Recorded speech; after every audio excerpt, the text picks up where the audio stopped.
Fala galera, Glauco Vidal por aqui novamente com mais um podcast por todo mundo. Dessa vez aqui do meu novo estúdio, do meu carro novamente, já que o meu filho é um garotinho de 6 anos, super, hiper, mega ativo e o meu estúdio fica em casa. Eu moro em um apartamentinho pequenininho de um quarto.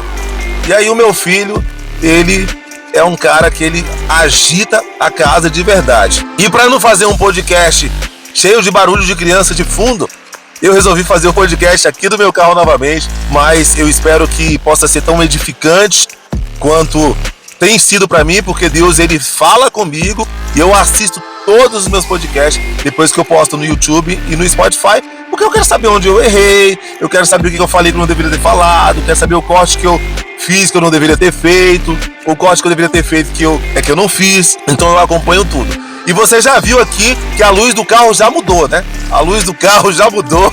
Tava fazendo uma sombria, o sol já bateu ali atrás, mas a gente não vai parar, a gente não vai procurar as condições perfeitas para fazer isso por enquanto, porque a gente quer falar do amor de Deus hoje.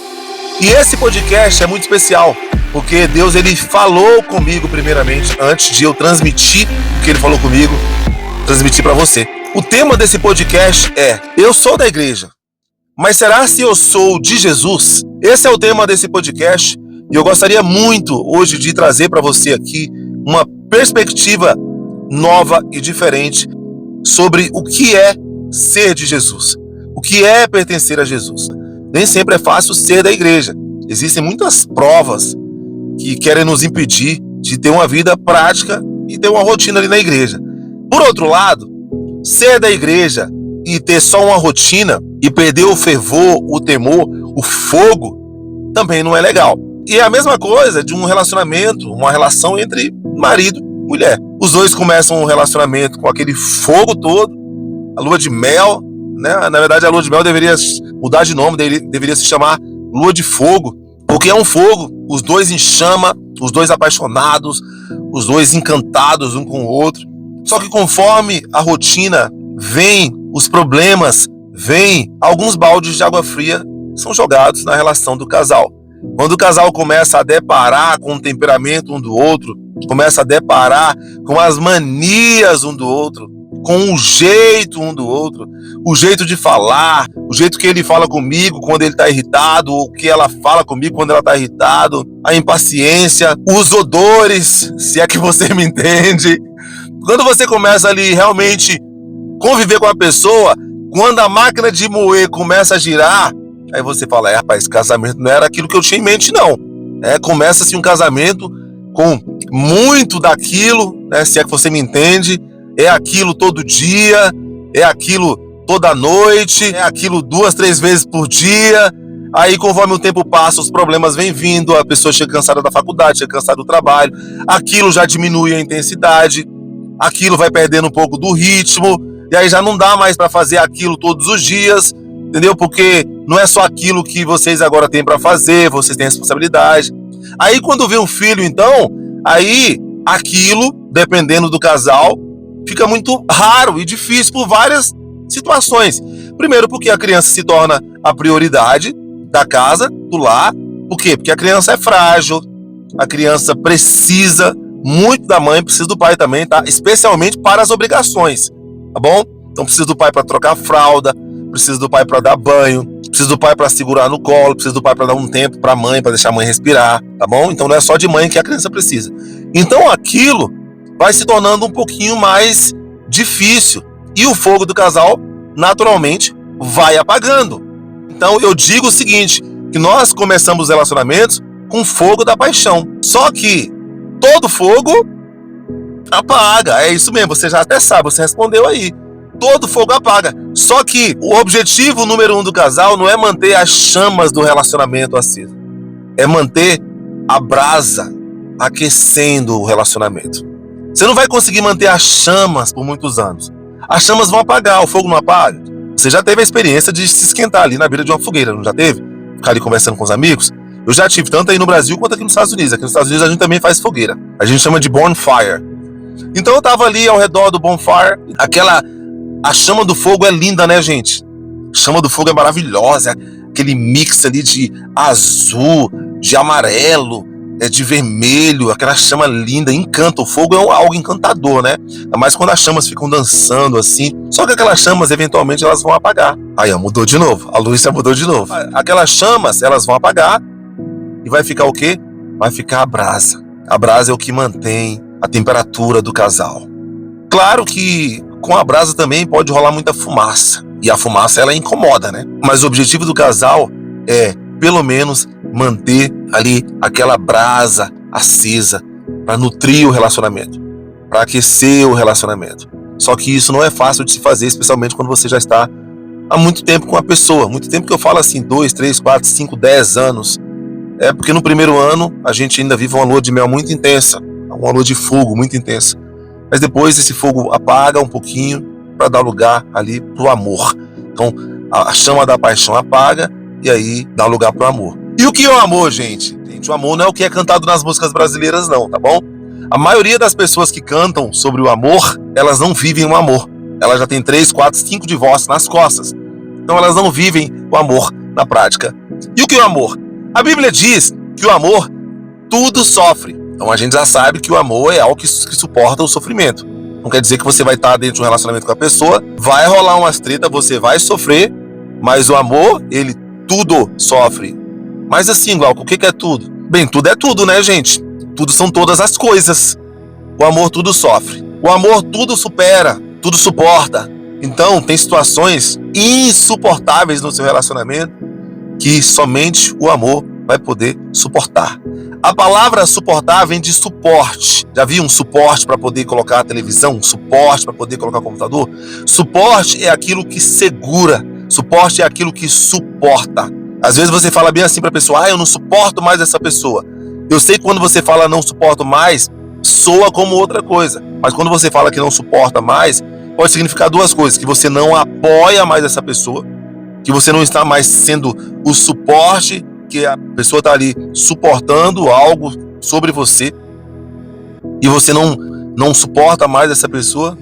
Ou pode dizer que você não dá mais conta de segurar o problema que essa pessoa está te causando, ou que você está vivendo com essa pessoa, que ambos estão causando, e geralmente são ambos. Então, o amor tudo sofre, o amor tudo suporta, o amor tudo supera, o amor não é invejoso, o amor não age em ciúmes, o amor é paciente, o amor é bondoso, o amor não inveja, o amor não se gloria, não se orgulha. Então isso é o amor.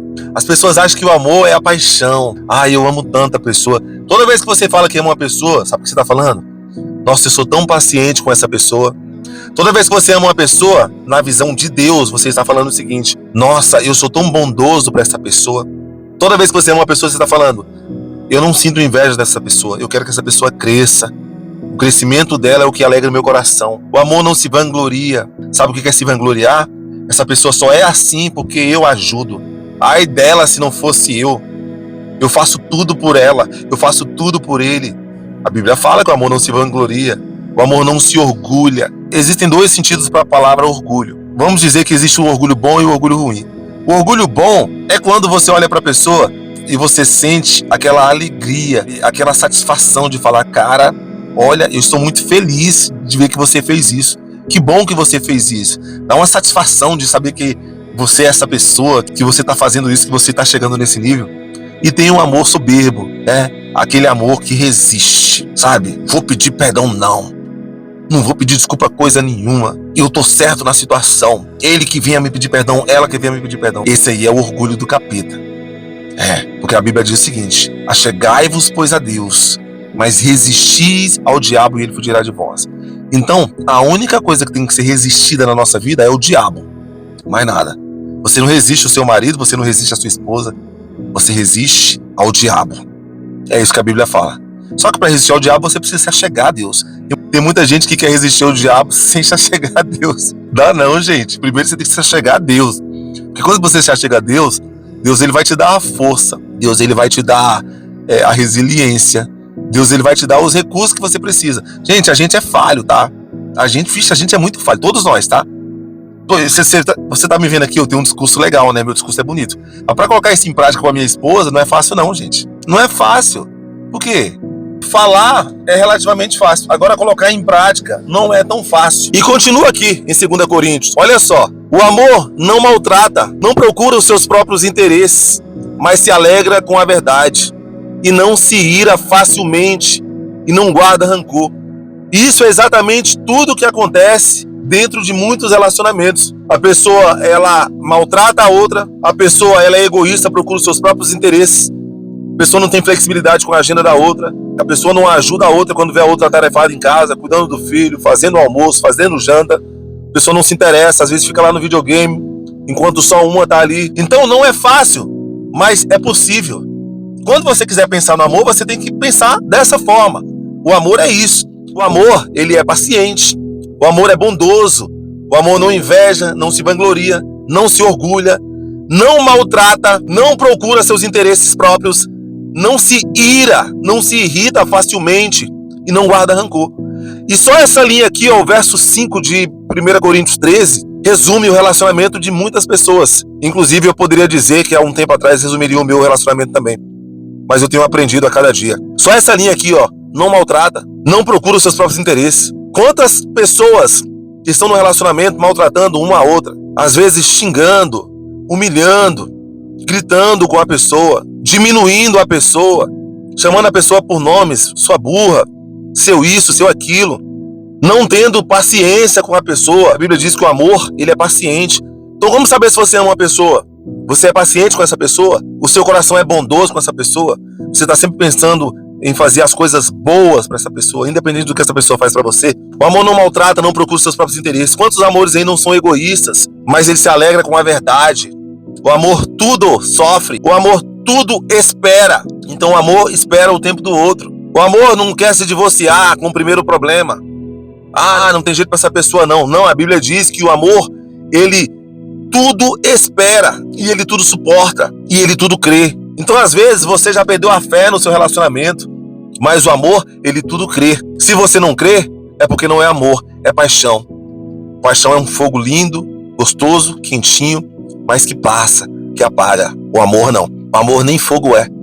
O amor é um braseiro que vai mantendo ali a temperatura no nível certo no relacionamento. Isso é o amor. Até parece que esse podcast é para falar sobre casamento, sobre relacionamento entre homem e mulher. Não é. Esse podcast é para falar sobre o seu relacionamento com Jesus Cristo. Muitas pessoas, assim como o relacionamento que elas cultivam com as outras pessoas, já deixaram os seus relacionamentos com Jesus cair na rotina. Elas são da igreja, elas têm cargos na igreja, elas cantam, elas ajudam no voluntariado da igreja, muitas vezes elas são líderes, são diáconos, pastores. Existem pessoas que elas têm uma vivência na igreja e elas gostam da igreja, tá? Elas gostam de ir lá, da parte social, de falar com as pessoas, de conversar. Elas gostam das músicas, dos louvores, edifica a pessoa. Elas gostam da palavra do pastor, elas gostam dos eventos, dos acampamentos, elas gostam de tudo, mas elas já perderam a conexão, a intimidade, o relacionamento pessoal com Jesus Cristo. Todo relacionamento duradouro, ele precisa de manutenção. O seu relacionamento com a sua esposa, com seu esposo, precisa de manutenção. O que é manutenção? Vocês precisam sair juntos, viajar juntos, vocês precisam conversar, vocês precisam ser amigos, ser parceiros, vocês precisam sorrir juntos, às vezes até se irritar juntos, só para poder exercitar o perdão, de pedir perdão um pro outro. Vocês precisam de tudo isso. Eu estou nessa fase, onde eu e minha esposa a gente tem uma treta, aí a gente conserta. Eu passei da fase já onde eu tenho uma treta, eu quero me divorciar. Eu não vou dizer que é fácil. A minha mulher, ela tá ficando cada vez mais sábia, então tá um pouco mais fácil. Mas antigamente a minha mulher me confrontava. A mulher mexia mesmo ali com o meu breu. Era difícil, cara. Tinha horas que eu queria mandar essa mulher ir lá pra onde Judas perdeu as botas. Eu sempre lembrei de uma coisa. Glauco, tu é cristão. Eu já pensei em me divorciar. Aí sabe o que eu me deparava? Putz, você não pode, cara. Você é homem de Deus. Eu não pensei no pastor, não. Que pastor vai falar? Não, eu pensava com Jesus Cristo. E hoje eu considero Jesus Cristo nas minhas decisões. Eu já sou cristão durante muito tempo, mas por muito tempo dentro da igreja, ao tomar decisões definitivas que iriam mudar o curso da minha vida e da vida de outras pessoas, eu fui inconsequente. Eu tomei decisões simplesmente ali pelo calor do momento. Eu não parei realmente para pensar para dar o tempo. E qual é o tempo que eu devo dar, Glauco?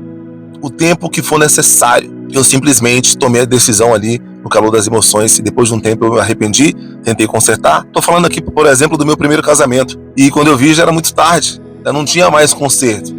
Porque já ouviu falar que quando um não quer, dois não briga? Então quando uma parte já não quer mais, não tem como, infelizmente. E no meu primeiro casamento, eu me divorciei. Se eu tivesse a maturidade que eu tenho hoje, eu seria casado ainda com a mesma mulher. Mas olha só, eu não conseguia viver isso aqui, tá? Que eu tô lendo pra você. O amor é paciente. Eu não era paciente com a minha primeira esposa. Eu poderia ter momentos ali muito pontuais de paciência. O amor é bondoso. Nem sempre eu era bom. Às vezes eu era uma pessoa ruim, com más intenções, intenção de querer machucar as emoções dela através de uma palavra que eu falava. Isso tem todo um histórico, todo um pano de fundo, mas nada justifica ferir uma pessoa. O amor não é invejoso, eu nunca tive problema com inveja. O amor não se vangloria, eu já me vangloriei durante muito tempo, achando que só eu era o bom, que só eu tinha qualidades no relacionamento, que ela era a pessoa mais horrível do mundo. E o amor não se orgulha.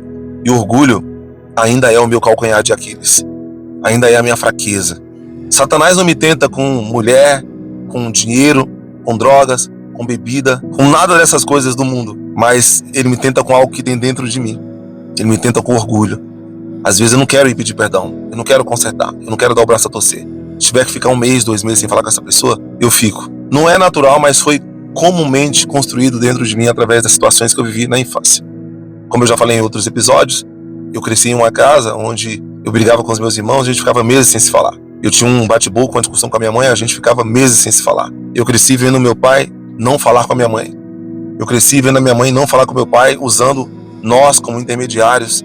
E ela chamava meu pai de bicho velho. Vai lá, vê lá se o bicho velho lá quer comer. Ou então chamava meu pai de outro. Vê lá se o outro quer comer. Ela tinha essa bondade de se preocupar com o bem-estar do meu pai, mas o orgulho não deixava ela chegar até meu pai para falar: me perdoa, a gente vacilou, eu errei, falar assim com você. E meu pai dá o braço a torcer e falar: não, amor, me perdoe, vamos consertar. Eu não cresci vendo isso. Então, quando um filho cresce tendo essa referência, não vendo seus pais pedirem perdão um para o outro, não vendo seus pais consertando as situações, muito provavelmente o filho ele vai reproduzir alguns desses comportamentos que são comportamentos tóxicos, né? São comportamentos que realmente envenenam qualquer relacionamento. Muita gente tem tratado o seu relacionamento com Jesus da mesma forma. Você é da igreja, mas você já não sente mais nada. Ah, mas tem que sentir? Tem. Olha só, muita gente fala contra os sentimentos. Os sentimentos são ferramentas que, se bem utilizadas, vão colocar você em um nível diferente de outras pessoas. O sentimento, quando usado com inteligência emocional, te leva muito longe. Agora, o sentimento que ele domina a sua vida, porque o que é o sentimento? O sentimento é tudo que você sente. Você sente raiva de vez em quando? Você se sente feliz? Você se sente irado? Você se sente exausto? Você se sente deprimido? Tudo isso é um sistema, inclusive faz parte do nosso sistema límbico. Existe um sistema, assim como existe o sistema nervoso e os outros sistemas do nosso corpo, existe um sistema chamado sistema límbico que explica as nossas emoções. E o sentimento é esse sistema que muitas vezes quer invadir você, quer dominar você. Então você pode estar dirigindo o seu carro e achar que uma pessoa fez uma barbeiragem com você e você sentir alguma coisa naquele momento e de repente até falar alguma coisa ali dentro do seu carro, só você mesmo, outra pessoa não vai ouvir. Mas quando você toma uma atitude por causa do sentimento, então o sentimento está dominando você. Às vezes você tá ali, quer falar umas poucas e boas para as pessoas. Quer saber? A Bíblia diz: irai-vos, mas não pequeis. E você pode sim, você pode expressar os seus sentimentos, gente. Só que o que você não pode é deixar o seu sentimento tomar conta das suas decisões e das suas escolhas. Nós nascemos para expressar as nossas emoções. Nós não somos pessoas incubadas, pessoas que têm que ficar dentro de uma caixa, suprimidas. Não, nós nascemos para expressar as nossas emoções, mas as nossas emoções elas não podem dominar as nossas decisões, as nossas atitudes, as nossas tomadas de decisões. Então, fazendo esse paralelo, a vida de muitas pessoas com Jesus Cristo está dessa forma. O que determina se você ama ou não ama o seu cônjuge são essas coisas que eu falei para você. Esse relacionamento. Se você é casado, mora em uma casa com uma pessoa, mas você dorme em uma cama, a pessoa dorme em outra. Você dorme no sofá na sala, a pessoa dorme na cama. Vocês se falam formalmente. Vocês não têm mais relacionamento de conversar um com o outro. Vocês não conversam mais, vocês não sorriem mais juntos.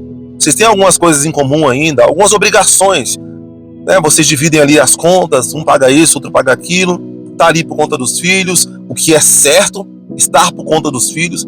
Se você não tem mais motivo nenhum para estar dentro do seu relacionamento, esteja por conta dos seus filhos, é certo. Porque olha só, às vezes, quando você se divorcia, aquele seu divórcio ali, se você tem filho, não é só um divórcio, você sabia disso? Ali, você está plantando pelo menos uns 4 divórcios, dependendo do número de filhos que você tem. Porque o seu filho viu você divorciando, seu filho fez parte do processo. E muitos pais, homens em especial, se divorciam dos próprios filhos, param de ver os filhos, vai ver o filho só ali, a partir da determinação da justiça de 15 dias, quando vai, porque a justiça manda, e se divorcia, corta a conexão com seus filhos. Então seu filho aprendeu que quando ele tiver um problema com a futura esposa dele, o que ele tem que fazer? Ele tem que se divorciar, porque a referência número 1 dele, o herói dele, o papai dele, se divorciou. Então muitas vezes você fica no relacionamento por causa dos seus filhos, sim. Porque o mundo fala, ficar no relacionamento só por conta do filho, eu vou ficar no relacionamento para ser feliz. Deixa eu falar uma coisa para você, o propósito último do relacionamento não é a felicidade, não é. Então quer dizer que eu casei para ser infeliz? Claro que não. Mas deixa eu falar uma coisa para você, qual é o propósito de você ir trabalhar todos os dias? Você é feliz todos os dias no seu trabalho? Gente, a começar pela hora que eu levanto todos os dias, eu não sou. Eu sou apaixonado pelo que eu faço. Eu sou paraprofissional, eu trabalho com autistas. Só que semana passada, o meu autistinha, ele me mordeu, ele me cuspiu, ele me chutou. Eu fui pegar ele no colo assim pelas axilas dele, ele me deu uma cabeçada pra trás, quase acertou meu nariz. Não, peraí, por que eu tô nesse trabalho? Eu amo fazer isso, eu amo o meu trabalho. Mas algumas atividades que eu faço lá, dependendo de como tá o clima, o humor dos meus alunos, eu não curto fazer. Mas eu amo o meu trabalho. Então, eu não tô naquele trabalho só por obrigação. Mas eu vou no meu trabalho, muitas vezes, quando não tem felicidade, quando não tem sentimento, quando não tem aquela aura assim, sabe? Aquele ímpeto de falar, hoje eu vou trabalhar, bora, vai ser um dia maravilhoso, chega, eu tô aqui, quicando, saltitando de alegria. Gente, às vezes eu dirijo com sono, reclamando. Ai, cara, não tive tempo pra dormir, que coisa, meu. Misericórdia, cara, o tempo tá passando rápido demais. Aí, às vezes, assim, tem coisa que era pra eu apreciar na estrada. Atravessa um animal, você fala, meu irmão, já vi esse animal atravessando a pista de novo. Eu fico irritado. Mas aí eu vou fazer o quê? Eu vou cortar o meu trabalho? Eu vou deixar de trabalhar porque eu não tô feliz naquele dia? Então, o objetivo do meu trabalho não é me trazer felicidade. O objetivo do meu trabalho é fazer com que eu cumpra a minha missão como paraprofissional para poder socializar e cumprir as metas que eu tenho ali, que a gente chama de AIP, são as metas individuais que eu tenho com cada aluno. E sabe quais são as metas dos meus alunos? Olha só as metas dos meus alunos. Aprender a segurar a colher sozinho e comer sozinho. Aprender a pedir para ir no banheiro. Eu troco fralda todos os dias, gente. Todos os dias eu troco fraldas. Às vezes com cocô, às vezes com xixi. Mas eu troco. Faz parte da minha profissão. Então a minha meta, às vezes, é ensinar o aluno. A meta, na verdade, do aluno é fazer com que ele peça para ir ao banheiro. E às vezes a gente passa meses trabalhando essa única meta. Só que quando a gente conquista essa meta, a gente celebra. Então não é fácil, às vezes, fazer o que eu faço, fazer o que você faz aí no seu trabalho. Às vezes você quer passar mais tempo com a sua filha, com o seu filho. Mas você vai trabalhar. É porque você ama o seu trabalho. Você ama o resultado. Na verdade, nem o resultado a gente ama, que é um salário, às vezes, tão pequeno, né? Como é que você vai amar um salário que não tem como nem pagar suas contas direito? Você quer trazer seu filho à Disney, você quer viajar com a sua esposa, com a sua mulher. Você quer com a sua esposa, com a sua mulher, não dá, né? Você quer viajar com a sua esposa, com seus filhos, e você não pode, porque o seu salário é limitado. Dá para pagar o aluguel, o telefone, a conta de água e luz, a compra do mês, algumas roupinhas para os seus filhos. Às vezes você não compra roupa nem para você. Mas aí você deixa trabalhar? Não, você não deixa. Aí você tá no casamento querendo encontrar a felicidade. Não, cara, homem, você tá ali, você sabe qual é o seu papel no relacionamento? Seu provedor, seu protetor. E provedor e protetor envolve muitas outras coisas. Existem vários outros ramos. Você não está ali para ser feliz, para buscar a felicidade. Você está ali para fazer feliz. Você é o responsável pela temperatura da felicidade da sua casa. Seus filhos estão felizes? Não. É você que dita isso, irmão. Sua mulher está feliz? Não. É você que dita isso. É você que determina. Seus filhos estão brigando um com o outro. Seu filho está começando a ir para droga. Tudo é o homem que dita. Claro que ele tem uma parceira, uma auxiliadora, mas a missão é nossa, machaiada. Então, muitas vezes você já perdeu esse relacionamento com a sua pessoa, com a sua esposa, com o seu esposo. Muitas vezes você já perdeu a intimidade sexual com a sua esposa e com o seu esposo, com o seu cônjuge. Você perdeu. Então esse relacionamento é para quê? Esse relacionamento é simplesmente para cumprir algumas obrigações. É para isso que esse relacionamento serve. E assim é com Jesus Cristo. Muitas pessoas elas estão na igreja, muitas pessoas elas conhecem o pastor, muitas pessoas elas dão o dízimo, muitas pessoas elas dão a oferta, muitas pessoas elas fazem a campanha, muitas pessoas elas vão para os acampamentos, muitas pessoas elas tocam e cantam no louvor, muitas pessoas elas são partes essenciais, parte essencial da igreja, mas ela não tem a intimidade com o Espírito Santo. E antes de ter intimidade com o Espírito Santo, você precisa ter relacionamento com ele. Intimidade é uma coisa, relacionamento é outra. Para ter intimidade sexual com a sua esposa, você primeiro precisa ter relacionamento, cultivar, falar que ama, pedir desculpa, conversar, dar atenção a ela, sair com ela, levá-la para viajar, levá-la ao restaurante. Você primeiro constrói um relacionamento. Aí, eventualmente, ela vai estar disposta a ter intimidade sexual com você. Mas fora isso, a intimidade sexual, ela não acontece. Bem, Deus é espírito, Deus não tem um corpo. Então nós não podemos ter intimidade sexual com o Espírito Santo. A nossa intimidade com ele é uma intimidade espiritual, que não envolve o corpo, que não envolve sexo, mas precisa de haver intimidade. E a intimidade com o Espírito Santo tem a ver, querido, com lágrimas nos olhos. A intimidade com o Espírito Santo tem a ver com entrega, tem a ver com rendição. A intimidade com o Espírito Santo tem a ver com você pegar aquele problema que está ali te humilhando e você colocar esse problema na mão de Deus.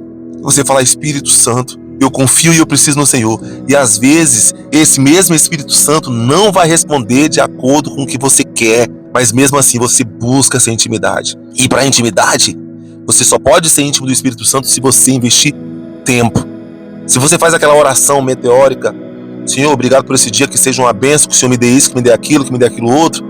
Essa oração, ela é ouvida? Sim, de repente sim, dependendo da sua fé, porque a oração depende da fé de quem faz. Mas esse tipo de oração rasa, superficial, não coloca você em intimidade com o Espírito Santo. É que nem, por exemplo, né? Às vezes o casal, você já ouviu falar aqui, deixa eu falar uma linguagem sexual aqui, mas de uma forma mais técnica possível, para não escandalizar você.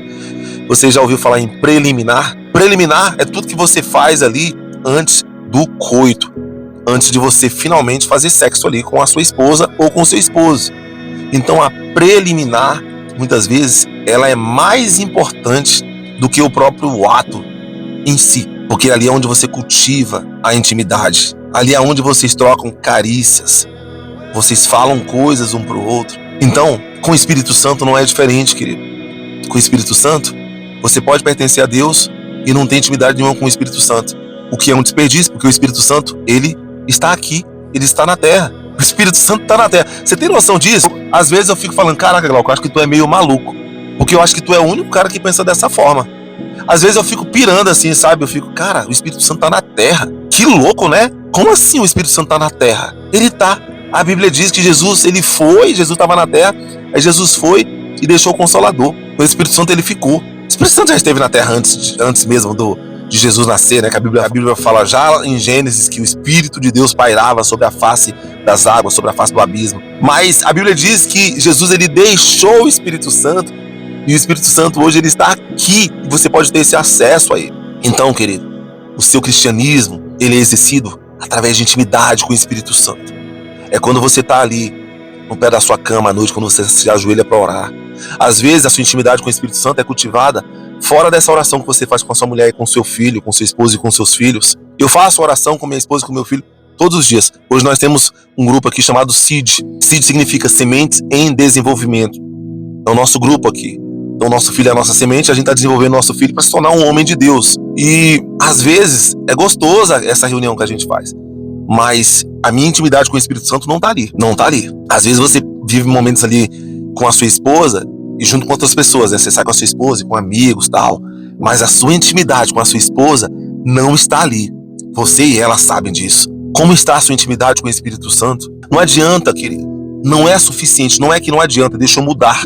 Adianta sim. Continue indo para a igreja, continue fazendo suas campanhas.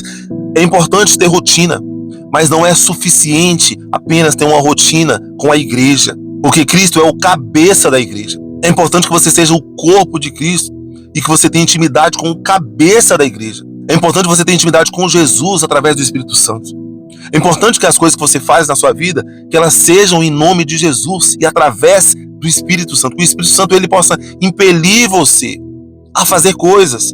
Sabe, muitos de nós, a gente se desespera com o problema. O problema vem... Deixa eu abrir aqui uma particularidade da minha esposa. A minha esposa, eu tô falando do passado dela, tá? A minha esposa, ela era uma mulher emergente. Você sabe o que é uma mulher emergente? É uma pessoa que apaga a fogueira. Sabe aquela pessoa emergente? Não é uma pessoa preventiva, uma pessoa que vai ali fazer todo um trabalho para prevenir o problema. A minha esposa, ela era uma pessoa emergente em muitas situações. Assim como eu era com o carro. Eu esperava o carro quebrar para levar no mecânico. Já ela é o contrário. Ela é muito mais cuidadosa com o carro do que eu sou. Mas a minha esposa, ela era uma pessoa que qualquer problema na frente dela fazia ela murmurar, choramingar, reclamar. Cara, era horrível. E o meu filho era do mesmo jeito. E é um processo. Eu tenho ajudado os dois. Cara, tem um problema. Vamos resolver o problema. Não vamos chorar pelo problema. Vamos colocar primeiro energia, força. Toda essa energia que você está gastando aí, falando, ô céus, ô terra. Cara, vamos colocar para resolver o problema. E o meu filho, eu tenho ensinado para ele. Você vai pensar em 3 soluções. Toda vez que você tiver um problema, seja ele qual for, você vai pensar em 3 soluções. Se você não encontrar a solução na terceira vez, você vai vir pro papai e vai pedir ajuda pro papai, vai ajudar você. Mas você vai tentar 3 coisas diferentes.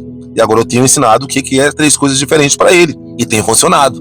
Então hoje, quando ele tem um problema, ele já corre para resolver. Essa semana a gente recebeu uma ligação da professora do meu filho falando que ele é muito empático.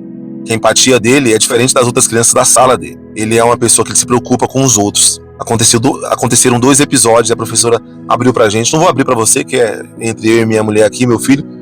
Mas o meu filho, por que ele tem praticado isso? Porque nós temos ensinado dentro de casa como ser essa pessoa. É claro que existe uma predisposição natural para isso, mas a gente está desenvolvendo isso. É um skill, é uma habilidade que precisa ser desenvolvida. Toda habilidade precisa ser treinada e desenvolvida. Então a minha esposa, hoje, ela já está pensando melhor na solução. Hoje, quando ela tem um problema, quando ela começa a murmurar, a gente chama aqui de whine. Whine é quando você fica, mas não sei isso, mas aquilo outro, eu não consigo, é muito difícil, sabe? Quando ela começa a falar isso, eu fico quietinho, aí fica aquele silêncio, aí ela já vai e olha pra mim. Ela, eu tô murmurando, né? Eu só balanço a cabeça assim e falo, tá, murmurando. Igual, a gente tem uma empresa aqui e ela queria fazer uma proposta. E ela fica nervosa. Já viu aquelas crianças pequenininhas que tá querendo fazer uma coisa ali, não dá conta e fica nervosa? Minha mulher era mais ou menos assim. Era, tá, pessoal? Tô falando da minha mulher que era assim, ela não é mais assim. A minha esposa tem mudado muito. Ela perdia a paciência muito rápido. Eu falava pra ela, calma, faz assim, faz assado. Então foco na solução. É a mesma coisa com você. Você precisa colocar o foco na solução. Foca em Jesus. O alvo da sua vida tem que ser Jesus Cristo. Todo o resto é secundário, pessoal. Sabe por quê? Porque nós vamos viver 60, 70, 80 anos aqui e depois nós vamos viver a eternidade inteira com Jesus. O que é inteira? É uma eternidade sem fim. É até difícil pensar nisso, né? Imagina. Pra mim, às vezes, uma pessoa que vive 80 anos já é muito. Imagina viver uma eternidade inteira. Mas é isso. A sua intimidade com Deus, ela precisa ser a prioridade da sua vida. Sua intimidade com o Espírito Santo. Quer que eu te fale uma coisa? Os segredos da palavra de Deus? Lá em Filipenses 4,13 diz que tudo posso naquele que me fortalece. Olha, existem situações na sua vida que você não vai dar conta sozinho. E a gente é meio cabeça dura, porque a gente recorre a tudo antes de recorrer a Deus. É porque é difícil, às vezes, acreditar realmente nesse Deus. Digamos e convenhamos. Porque, gente, já é difícil você acreditar em quem você vê. Imagine você acreditar em quem você não vê. Você não vê a Deus com seus olhos físicos. E nós somos pessoas, nós temos os sensos. Nós precisamos ver, cheirar. Nós precisamos ver, sentir, cheirar, né, tocar, sentir o gosto. Nós temos os sentidos. Então, você se relaciona com uma pessoa ali que você não vê, que é Deus, através do Espírito Santo. É difícil às vezes, eu entendo. Mas se você entender que essa pessoa, ela é real, ela é viva, e Deus é o seu primeiro, quando você tem qualquer problema, cara, qualquer dificuldade, é com Deus que você fala primeiro. Quando você tem qualquer alegria, é com Deus que você compartilha primeiro. Gente, Deus, ele é muito interessado em querer saber sobre essas coisas da sua vida, esses detalhes que você acha que Deus não tá nem aí. A Bíblia diz que Deus, ele passeava no jardim e na viração do dia ele ia conversar com Adão e com Eva. Inclusive, quando Adão e Eva pecaram, Deus, ele foi ali ter esse encontro com Adão e Eva e se deparou com os dois fugindo da presença dele. E aí Deus chamou, os dois estavam escondidos porque o pecado tirou a intimidade de Adão e Eva com Deus. Eles estavam nus, eles não percebiam, era a coisa mais natural do mundo, eles nunca haviam sido vestidos na vida, eles estavam naquele jardim, eram os primeiros dois seres humanos criados por Deus, e eles não sabiam do mal, eles não sabiam, eles não tinham malícia nenhuma. Na verdade, ali, a nudez deles era parte da intimidade com Deus, e aquilo foi perdido. E aí eles se esconderam de Deus, e aí eles se esconderam de Deus, e Deus os chamou. E aí Deus falou com eles: onde vocês estavam? Eu chamei vocês. Ele falou: a gente se escondeu porque a gente ficou com medo. E Deus falou: por que vocês ficaram com medo? Por acaso vocês comeram aquele fruto que eu falei para não comer? Por acaso você cometeu aquele pecado que eu falei para não cometer? Então aquele pecado roubou a intimidade entre Adão, Eva e Deus. E ali os sentimentos começaram a dominar a vida do homem. O homem que foi feito para dominar, a Bíblia fala que Deus falou com ele: dominai sobre os peixes do mar, sobre as aves do céu, sobre os animais que rastejam. E sobretudo, eles tinham que dominar sobre eles mesmos, sobre as suas próprias emoções. Mas agora, o sentimento do medo havia invadido o coração de Adão, e ele ficou com medo de dizer a Deus que foi ele que comeu do fruto, porque ele ficou com medo de dizer a Deus que ele comeu do fruto porque ele escolheu, foi uma escolha dele, apesar de a mulher dele, Eva, ter dado para ele, mas ele tomou a atitude. Então ele teve medo de Deus, e o que ele fez? Ele culpou Eva. Ele não assumiu a responsabilidade, ele culpou Eva. E por que ele fez isso? Porque o sentimento de medo começou a tomar conta do homem. O homem perdeu a amizade e a intimidade com Deus, e Deus ele só veio resgatar isso anos depois, através de Abel, um dos filhos de Adão e Eva. E depois através de Sete, porque Caim acabou matando Abel. E depois Sete foi aonde Deus ele começou ali a reconstruir aquela amizade que ele tinha lá no jardim, com os pais de Sete. Deus começou a reconstruir essa amizade através dos filhos. Então Deus ele vai vir em cada viração do dia para ter esse encontro com você. Você não pode se esconder de Deus. Você não pode ser uma pessoa que tem intimidade com o pecado. Por quê? Porque o pecado é um dos maiores ladrões que existem. O pecado, ele rouba a sua intimidade, aquilo que você tem de mais importante na sua vida. É mais ou menos o adultério, é isso que o adultério faz. O adultério rouba a intimidade do casal. O pecado, ele rouba a sua intimidade com Jesus Cristo, com o Espírito Santo, com a pessoa de Deus. E faz com que você comece a se esconder de Deus e culpar as outras pessoas. Faz com que você não domine os seus sentimentos, as suas emoções. E esse podcast é para falar para você.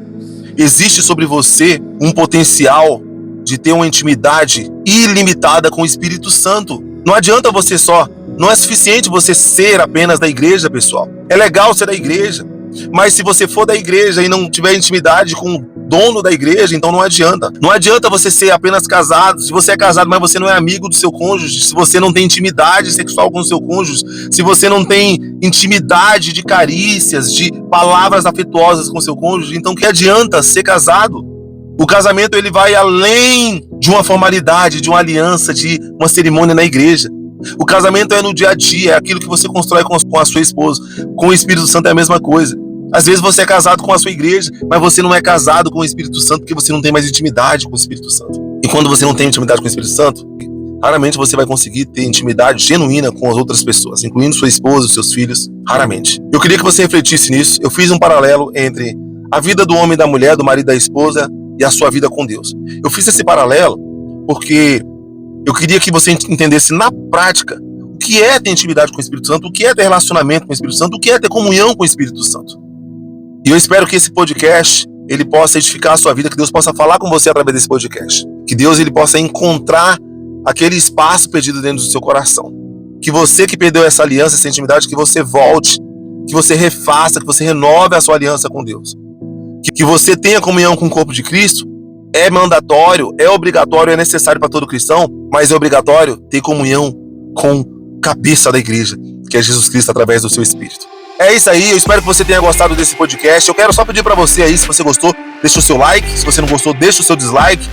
Quero pedir para você aí para enviar, se você também puder compartilhar o link do nosso podcast com o seu pessoal, no grupo da sua família, vai ser muito bom, vai nos ajudar a crescer. Que Deus abençoe você. Espero você no próximo episódio, na próxima quinta-feira, aqui nesse mesmo canal, no YouTube ou no Spotify. Deus abençoe você, fica na paz, valeu!